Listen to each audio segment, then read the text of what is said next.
All right, everybody, welcome back. Okay, so a lot going down yesterday, and we need to talk about it. So I'm going to give you a quick update, and then I'm going to dive into what we've learned. It's going to seem a little bit disappointing, a lot disappointing on the first time you hear it, but I was seriously up messaging with, my fellow theorists until 11 o'clock last night, and we think we may know what's going on. So, quick update. I was going to try to get a fourth video out so that you had one on Thursday and then Saturday, and then, new first episode of the season drops on Sunday tomorrow. And the week just got away from me. I have not even started the whole Operation Lead the Walkers Away video series that I was talking about, so I'm not going to get that out till at least next week. Just real life getting in the way, And I actually have a really busy weekend too, unfortunately. But don't worry, I'm going to get up early to watch the episode and get my analysis out and everything. I just may not be around a whole lot the week for most of the weekend. Anyway, so then yesterday, we actually had been talking a few days ago about whether they had sent screeners out or not, and we didn't know. Like, there wasn't really any news about it. But as of yesterday, there are some reviews coming out from screeners. And from what we are being told, they got all of the episodes and they really like the season. They say it's really good, but there doesn't seem to be anything that suggests that Beth will return this season. However, like I said, bear with me. I'm going to go through this ask because it kind of explains everything, and I'm going to try to convey kind of the the little journey we were on yesterday. Um, all right, so Still as Wind put this in. There's a review from a Carol fan, and we have been asking her questions you might find interesting. It's a long review, but I added the most important part for you. So this is a screener, somebody who has seen the season and done a review. And I'm not exactly sure what designates her a Carol fan, but a lot of the screeners, even from last year, we know were skewing toward being pro Carol, and they were some who got a little bit upset as the powers that be really shut down that idea. And they're saying the same things now that clearly Carol is not a thing. It's totally done, at least in terms of the idea of any romance being there, which we could have told you a long time ago. And it's like they're trying to prepare the carolers for a quote unquote disappointing season to them because obviously Daryl and Carol are not going to get together romantically. All right, so let's go ahead and read some of this, how it got interesting.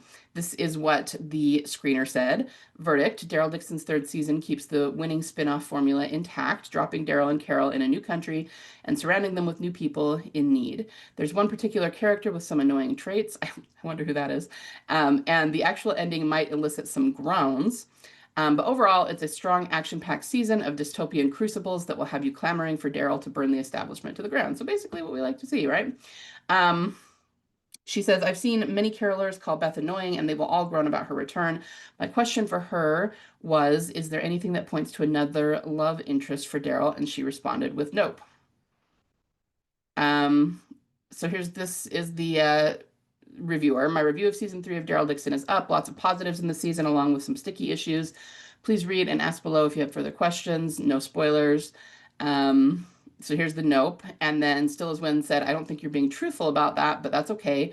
You got to be careful with any spoilers. Thank you for responding. We know all the signs are there. Then the reviewer responded and said, LOL, one thing I can say is that I've been totally, utterly, and completely truthful in everything I have said about this season. I am willing to risk my career revealing this. Beth does not appear, nor is she mentioned. What? This is weird because nobody mentioned Beth. She is the one who mentioned Beth out of a clear blue sky. All that was asked is if there was a love interest. There was not a single character, not Carol or Isabel or Connie or anybody was mentioned. She mentioned Beth. Now, that's weird, first of all. Okay, and then we have this response, which I already read. And then she says this, genuinely, as Team Delusional, you will enjoy it and get a lot from it, despite there being no Beth. So this is really weird for a couple of reasons. Yeah, I mean, she could have looked into Still as Wind's account and just figured out she was a Betheler. That's probably what she did, that she was part of Team Delusional. But usually, especially for Carol fans, they tend to be pretty nasty with us and really vitriolic. And, very well, this could be just someone who's a caroler who is not that way, and awesome, we like her even more if that's the case, but she's being really almost open to the idea of team delusional. Why would we get a lot from it if there's no Beth? You know what I mean? Like, why, what are you thinking about when you say that? We all just went, okay, what the hell does that mean? What are we going to be getting from it if there's no Beth? And we all know these people don't pick up on the clues that we do. They don't analyze the symbolism we do. So what is she thinking about when she says you're going to get a lot from it, even though there's no Beth? Um, so she says very specifically up here, where to go? She does not appear, nor is she mentioned. So we basically at that point had two possibilities. We were going, okay, it could be that there's going to be a coda scene that the screeners have not seen. We were trying to remember about Morgan's first coda in season 5, which was after 501. I honestly don't remember, you guys. I don't remember if we knew about it before. I want to say that we did, but they might have just told us like the day before. Oh, by the way, there's going to be an after the credit scene, but I don't remember whether the screeners would have seen it or not. And Gladriel Jones did some research trying to figure it out, and just using AI and searching and everything. And we can't find anything that specifically says the screeners saw it or mentioned it, but it was a long time ago, so it's really hard to say. But I do think that they've done this before, where there's an after the credits scene that isn't mentioned. Even with this particular review, the one that just happened yesterday. I don't mean this reviewer, but just all of the screeners and reviews that are coming out. There is a gag order about what they can say, so it could be that there is an after the credits scene, and she's willing to say this because in the main episode, you don't see anything and they're not allowed to talk about the coda scene, or maybe they really didn't see it and they don't have it. Now, the other thing that a lot of us were talking about is that, okay, she's not seen or mentioned, but maybe she's heard on the radio. I don't think we have it in this ask, but um, they went back to her again and privately messaged her and said, okay, well, maybe she's heard. And she came back and said, no, you don't hear her either. And we were going, okay. So, obviously a little bit disappointing, but also really weird, really strange. And we were going, huh, all right, well, I guess we'll see what happens. Me and Galadriel Jones were going back and forth, and we were trying to figure out what this twist would be, because what they said, again, we don't have the whole review here, but they also said that there's a twist at the end. And we're like, okay, we would have assumed that would be Beth, but if this reviewer can be believed, and I honestly don't think we should assume that she's lying, so assuming we believe her, and right now I kind of do, then it's not Beth. So what is this twist? And concerning the twist, she also said a lot of interesting things. She said, I mean, it's the only thing we have here that I read is that it might elicit some groans, right? Here. And the actual ending might elicit some groans. They also said that the twist was something that we've definitely seen before in the flagship show. And the reason they're saying it might elicit some groans is that there's some people that say it's lazy writing because we've seen it before. Now, I've seen lots of people say that about The Walking Dead, that they repeat things and that's lazy writing. And I've really gotten on my soapbox about that to point out that it's not lazy writing. They are doing circular arcs. So they're doing it on purpose, and it's not lazy. It's mirroring, it's paralleling. That's how they do the show, right? And a lot of it's foreshadowing and callbacks and all of that. So we're going, okay. I was going, okay, just to play devil's advocate, if it's really not Beth, what is this twist? What would be something that would make people groan, but it would also be a really pretty decent twist that people are going to be talking about? And we went back and forth about different characters who could appear. I mean, I think at some point they also said it's definitely not Rick. I mean, that's the only other thing I could really think of is if Rick shows up, right? But I don't think that would make people groan. I think people, even like TDers and non-TDers alike, would jump up and cheer if Rick suddenly showed up. We would want to see him and Daryl and Carol back together. So, but they said, no, it's not Rick. Okay, it's not Rick. So what else could it be, right? I was going other than, and we were like brainstorming. Could it be this? Could it be that? Um, could they, I don't even remember what I said. Hold on. Okay, so here I actually did find this. This is the response that I said earlier. Hi there, sorry, they don't hear her either. I know this is small, sorry. There's nothing about Beth in the season. However, if you believe Beth is Daryl's one true love that he believes he lost, there's plenty you can take from this season. Nothing contradicts that idea this season. Again, why on earth would a caroler say this? It's very strange. It's like she can't tell us something and she is standing by her. No, we're not going to see or hear or, no one's going to mention Beth, but she's throwing this out there. Okay. That's weird. And she's not going to give us more because she can't. There's a gag order, right? But there's something here that she's hinting at for sure. I just don't know what it is. I wrote this to Gladriel Jones. I said, I'm trying to think to play devil's advocate, what else the twist could be if it's not Beth returning. Something we've seen in the flagship before, but it's a twist. I mean, the idea of hearing something on the radio might work, but honestly, not much of a twist. Seeing a new character whose face we don't see, like Boots, which ended up being Tariel in season 7, might work, but again, a major twist, not really. Frustrating, yes, twist, no. And the hopes for the characters. Okay, so that's the other thing I forgot is somebody asked that same reviewer, is the twist good? Like, will we like the twist? And she said, well, it depends on what your hopes for the characters are. And to me, that actually sounds like a romantic thing. Like, that sounds like if you're hoping Daryl and Carol will get together, you're going to hate it. But if you have different hopes, maybe team delusional hopes for the characters, then maybe you'll like it. I mean, that's the only way I can think to interpret that. But of course, she's being very vague. And so I said, what does that even mean? Outside of romance, I can't even think what else she might be referring to. Carol finding out she's pregnant, marrying Antonio. I mean, I'm just being ridiculous and throwing things out there, right? In terms of the caroler or the Carol reviewer, I think, I was explaining why they called her a caroler because Gladriel Jones had asked me that. Then WD Way was not messaging with us at the time. She just wasn't on. And I was kind of laughing because we went back and forth for an hour. Me and Gladriel Jones did. And I was laughing and saying, when she hops on, she's going to have a million messages to read. And we were making jokes about that, about how during the off season, it can be really quiet. And then in the week or two before the premiere, my phone's always like, you have 47 million new notifications, and they are all Walking Dead related. And I don't mind, actually, it's delightful, but I did have to laugh about that. Anyway, eventually WDWay got on and sure enough, she had to read through everything that we had been posting. And she's the one who came up with this. So everyone give WDWay a hip hip hurrah for this because I think it's genius. Here we go. She says, okay, obviously I'm caught up now, so let me give you a couple of my thoughts. I read the latest post by Book Queen Rules and totally went off the deep end. I left her a fairly long comment that I'll let you guys check out, but basically what it comes down to is I believe what we could see at the end of season 3 is hopefully Daryl is the one, if not Carol, finds maybe on a boat Beth's boots or her double heart necklace.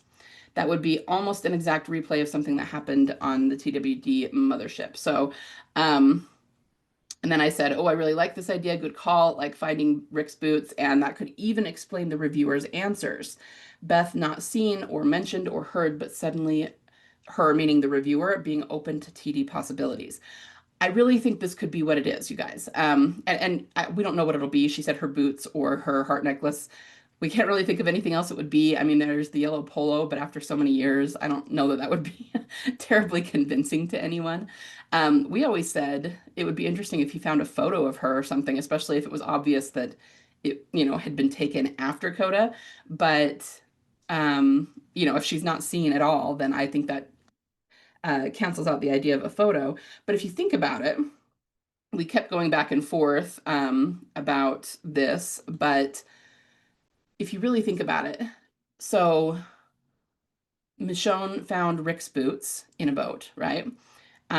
He was not seen or heard or mentioned really in that episode. I don't even think she mentioned him when she found the boots. She picked them up and was like hugging them because and everybody knew what it meant, right? But I don't even think she actually said his name right there.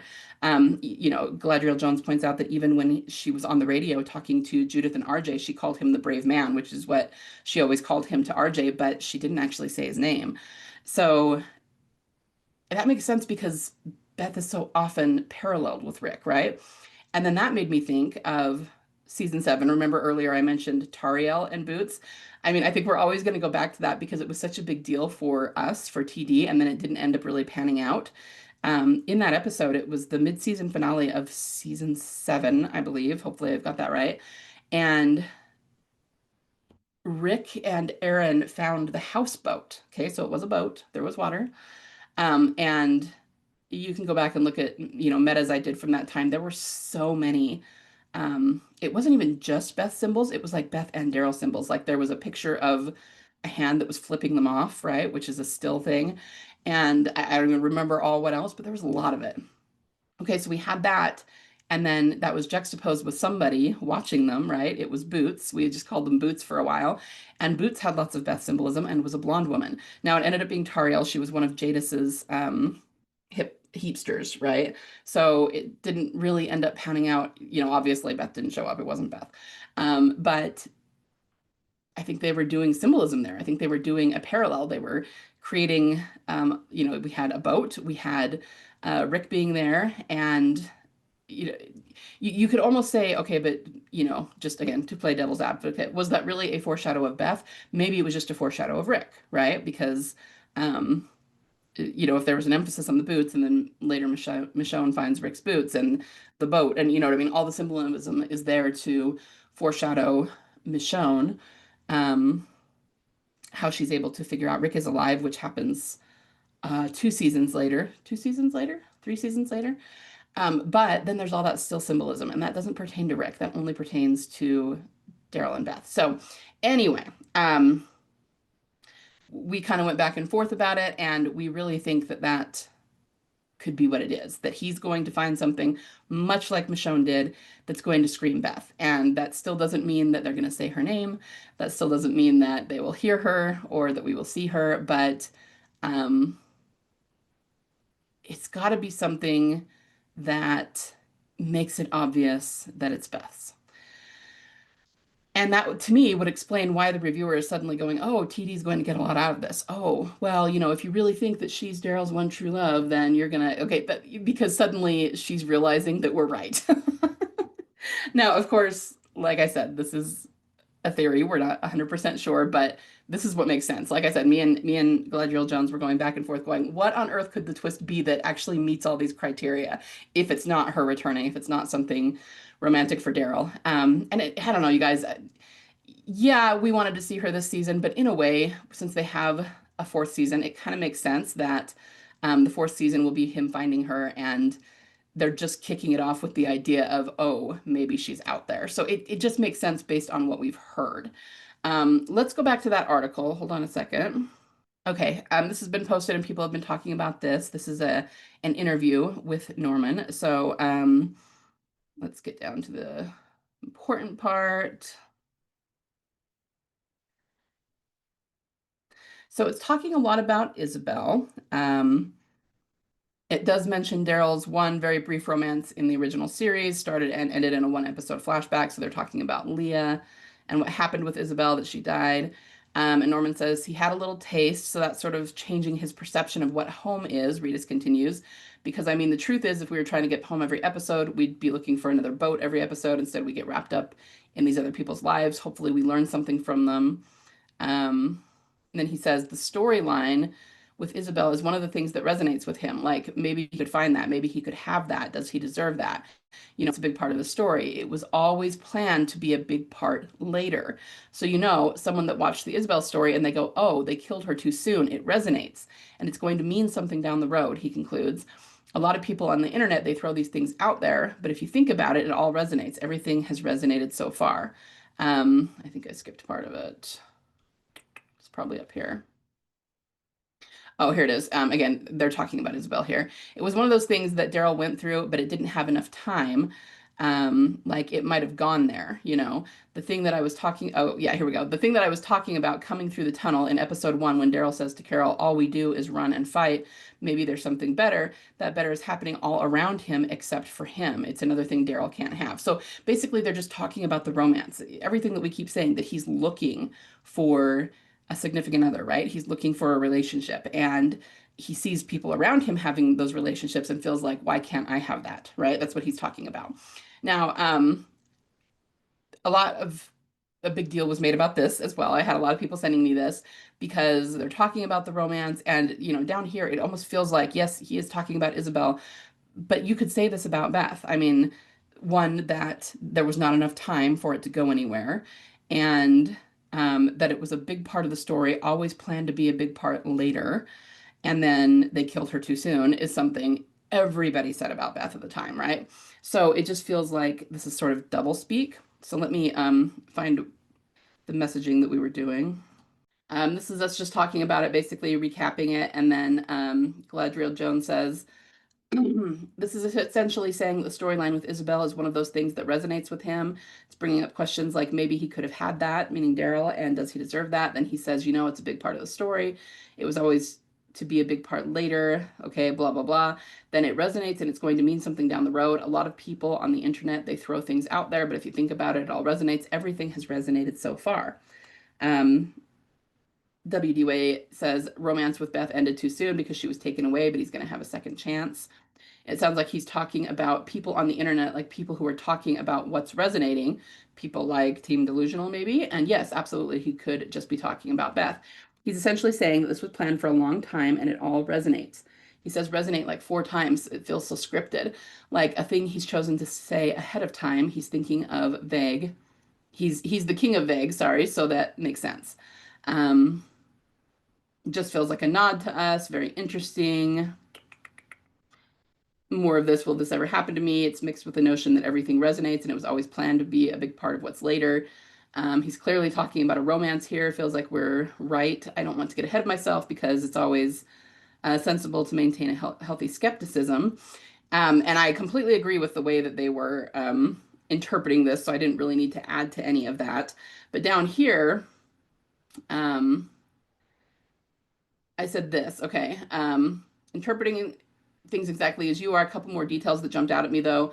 The part where Norman mentions a line about all we do is run and fight. He says that that was when they were coming through the tunnel, and then the article writer clarifies that it's during the first minutes of season 3, episode 1. So in the opening minutes, that they released weeks ago, that's where we hear him say, all we do is run and fight. Maybe there's a better way to live.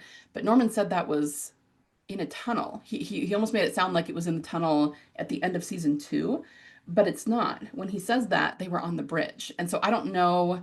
I don't think that they said that at the end of season 2. I could be wrong, but I don't think so because there was too much going on in the tunnel, right?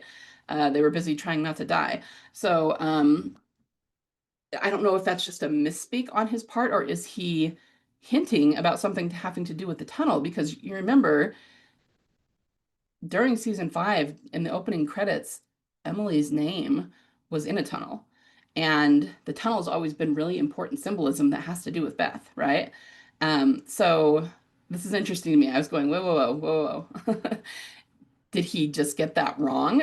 That doesn't seem very likely to me. Of course, everyone's human, everyone can misspeak, but everything else about it, like Galadriel Jones said, feels very scripted, and they're very careful with their talking points. So I don't think that's very likely. Um, and then the whole, it's going to mean something down the road, not only because of the meaning, which you already discussed, but it's really close to go up the road. I'll meet you there. So it just feels like they're using a lot of Beth speak and clues in the way he's phrasing things in this article. And I totally think things like they killed her too soon is double speak for Beth. So again, important stuff, right? This is a lot that they're hinting at. And yeah, I could also talk a little bit about I finally watched the panel. I watched it last night. I hadn't gotten around to it before then. And there's nothing super Beth related, but um I guess I can talk about this really fast. There was one thing, I mean, there was a few things that jumped out at me. Again, nothing huge, nothing groundbreaking, but so the thing that jumped out at me, mostly I thought the panel was really charming. Like Melissa was being really funny, and they told some genuinely uh, entertaining stories, so I enjoyed watching it, even though there wasn't a whole lot of Beth stuff. But he did talk about villains in this season, and it's pretty much what we thought. There's 2 different villain groups. There's the guys with the bone masks, right? And he says, this was Zabel talking, right? And he says they appear in episode 1 and then they disappear again until episode 3 or 4. He says they're violent nihilists that don't believe in anything except basically destruction and violence. And the way he describes them sounds a lot like the wolves. They're the ones who are weaponizing walkers with cannons and fire. They're the ones who are doing that, and they're called, I don't know if I'm going to be able to say this right, primitivos. And what that made me think of is in season 6. So we had Paula's group, the red-haired lady, right? Alicia Witt. And she takes Maggie and Carol hostage, and we have a whole episode about that. It's pretty much a replay of Coda symbolically. There's even a blonde walker who is wearing a cross. Like it's ridiculous how obvious it is. And anyway, eventually Maggie and Carol kill slash get away from that group. And as they're coming out, Rick and Daryl meet them and Glenn, and they have a savior with them who got them in, and he says he's Negan. Now they don't know at that point that they all say that, so Rick kills this guy thinking he's taking care of the Negan situation, which clearly he did not. But this guy, we learn elsewhere, his name was Primo, Primo. And so that's what this reminded me of. Primitivos is a lot like Primo. And I remember at the time looking into Primo's name to try and figure out what it meant. And it has a lot of different meanings, but one of them, a big one, is musical meaning, right?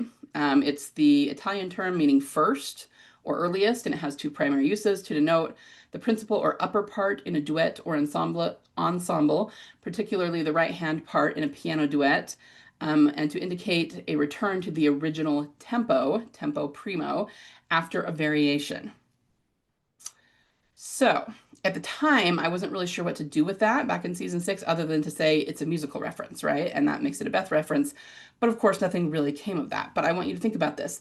In terms of the way that they're using it in the show, it makes sense. I mean, if you look up what primitivos is, it does mean first, earliest. It can be like an evolutionary thing, like someone who is not as well evolved, who's earlier in their evolution, as it were. And that kind of makes sense because, I said this to Galadriel Jones too. I mean, if they are attacking people, if they're just being barbarians about things, then they don't seem to be as highly evolved as people who are, looking for solutions, trying to be civilized, trying to help other people. You know what I mean? So it makes sense to call them that. But especially the second definition, which is tempo primo, to indicate a return to the original tempo after a variation. You guys, I can't even, because I haven't given you the Operation Lead the Walkers thing away.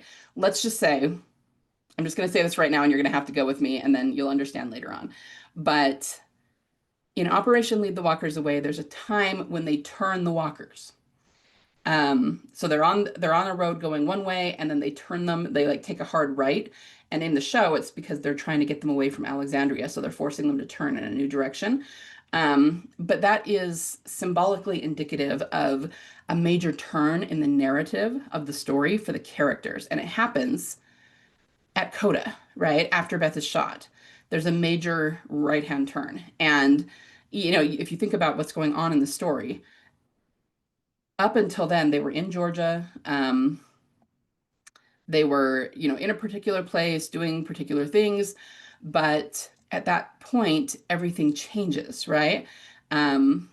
We have a lot of change in the way the characters are acting because of what happened in Atlanta, but they also physically like leave the state. They're not going to be there anymore. We get into the Alexandria stuff and eventually the Commonwealth and everything, but it's a departure from what it was before. And so you actually have like a divergence of paths where they were going straight, but a bunch of them turned right. Now, at some point during Operation Lead the Walkers Away, when everything goes wrong, Rick, who I think is very much a Beth proxy there, runs back to get the RV and continues on the one path. So in the past, we've talked a lot about the A-B symbolism, how there's an A path and a B path, and they symbolize that a lot.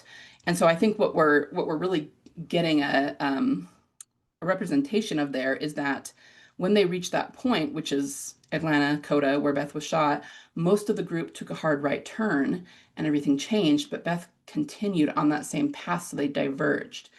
Anyway, I don't know if that's making any sense to anyone, but the point is there was a variation from the original tone of the story, right? And you could also talk about what coda means in music, which is that it is the ending of a piece of music, but also it's something that often you have to repeat and skip over a part of music and then get to the coda at the end. So between that, them calling that episode coda, which it's misleading because there's more than one definition. It can mean the end of a piece of music, which makes it seem fitting that it was the end of her story. But it can also mean that you're going to repeat, skip over something, and then jump to the coda, right? And that suggests that we're about to skip over some sort of divergence. Obviously, as the audience, we continued to watch Team Family's story. We didn't see hers, so what happened to her. But now, in the name of this group, we have a suggestion of returning to the original tempo after a variation. You see what I mean? So anyway, that's just to say, this is all I could probably talk about this more after the first episode, which is going to drop tomorrow, because I think we're going to see this group in that first episode. But all I'm saying is that even though the reviewers are saying that we're not going to see her or hear her, that doesn't mean we're not going to know she's there. All right. And there's still a lot pointing to her emerging really, really soon here. Um, Depending on what it is they find and what it is this twist is, it just, I don't know. I don't know what to expect because I don't know if it's going to be something that still only Team Delusional is really going to recognize or if everybody's going to recognize it. I mean, the way the reviewer reacted, especially toward us, toward Team Delusional, saying that we're going to get a lot out of it, um, makes me think that everyone's going to recognize it. And so we've always said it would be smart of them to reveal her at the end of a season or something because they're going to have a lot of talk and a lot of promotion and a lot of, like bringing people back to see what that was all about kind of a thing for the next season. So that very well may be what they're doing. They're just not actually showing her. They're showing some sort of symbol of her. At least that's kind of our theory for now. So anyway, I just wanted to get this up and I wanted to, talk to you guys about this because we're kind of more excited than we've ever been. Even though, yes, it's disappointing, we may not actually see her, Beth, Emily, this season. The other thing I thought about, and this just kind of popped into my head, is the red machete. I mean, the red machete, most of us think that that was her, and it still has never been finished, fulfilled with all of the other, webisode type mini arc things that they did. They would do them. This was usually back when it was on TV and most people weren't watching streaming. But they would put them on in the commercial breaks, in one season. And it was usually like the next season it would show up somewhere. And like one of them showed up in Fear the Walking Dead. I can't remember, maybe they both did. I don't remember where the other one showed up. But anyway, usually once we saw the webisode series, it would show up in one of the main shows somewhere and we would see the end of it.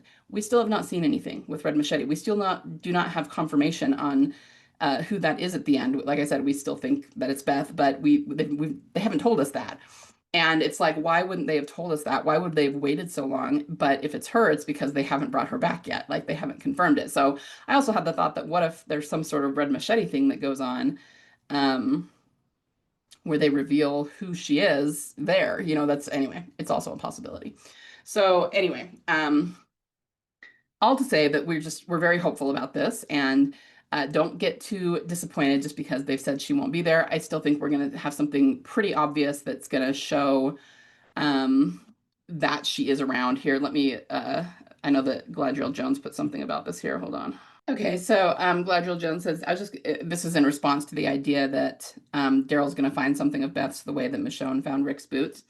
I was just going to say, I love this. When Michonne found Rick's boots, remember, right before she left, she radioed Judith to tell her she was going to look for the brave man. She doesn't once mention Rick. We don't see him or hear him. So basically what I said before, the more I think about it, the more I think him finding her boots would be absolutely insane, like a full replay of Rick and Michonne. To haters, it looks like lazy writing, but to the GA, it's a major callback that would ring a ton of bells. You could have Daryl find her boots and Carol look at them and say, oh my God, are those? And then it cuts. No mention of Beth, just the heavy weighted implication. And then WD Way says, Beth's boots or heart necklace immediately popped in my head, and I think we could really go down the rabbit hole with this. Those two items are distinctly symbols of Beth. The only other thing that comes to mind would be her yellow polo. I kind of said this, but that's kind of a stretch after this length of time. But we pretty well know that when she was in Grady, they took her jewelry, her clothes, and her boots. It made a point of showing her putting on her clothes and boots from before. And we know she had jewelry because we see the cross bracelet when she hugged Noah. So she had all of those items when Daryl put her in the truck or the back of the vehicle, whichever. Both of her boots and necklaces were highlighted in season 4. Anyone who remembers those episodes with Beth in season 4 would remember those items, especially if you're TD. Yep, I was just thinking how hard they worked to establish clear, memorable look and inventory for Beth. The yellow polo, the heart necklace, with the heart cowboy boots, the ponytail, the braid, these things all belong to her. And I must say that other than Daryl and Rick, no other character has such a well-defined brand. This brings a whole new dimension to the bizarre shot of in still, where the mannequin arm falls out and we get a clear shot of Beth's boots. I think that's a really good insight. So this, I mentioned in my comment that Michonne found Rick's boots on a boat, and water is a symbol of Beth, so it would be really perfect if these items were found in a boat. And like you said, the haters or the carolers would hate it, but the TDers will love it. And then one of them called the twist lazy writing. I can absolutely see why they'd call it that, not realizing that TD predicted Daryl may find Beth's boots years ago. And yes, all the boats in this spinoff too. Maybe he'll find them on a boat, maybe when they're going to try and commandeer home, or maybe a facility on the water, many possibilities. So yeah, you get the idea. And then WD way down here says, she just realized that if that happened, it would be a replay of Daryl and Carol's flashback radio conversation in season 2, where we couldn't understand what Carol is saying. She said somebody had come back. That's genius too. I mean, think about it. We were all theorizing about who had come back. We were going, okay, is it Morgan? Is she saying that because Rick got back before she left? And as it turned out, it wasn't anything. It wasn't anybody. So that was actually a foreshadow of whatever this is going to be, right? So anyway, I hope this gives you guys some hope if you were disappointed about the the reviews saying we're not going to see her. I'm super excited to see what happens this season. And I mean, even putting TD stuff aside, all the reviewers are saying it's an excellent season. They're calling it the best season of The Walking Dead ever. Like some of them have actually said that. So I think it's going to be fantastic. And I'm really excited. And even if we don't see her, I think we're going to get a really obvious sign of her. And then it's just a matter of time, guys. Okay. So I'm going to call it good for today. I will get my video analysis of the first episode up sometime tomorrow. So look for that. And I will get back to more questions and everything next week. Like I said, this week kind of got away from me. But anyway, we are all just here together waiting to see it. And I'm very excited. And I will talk to you soon.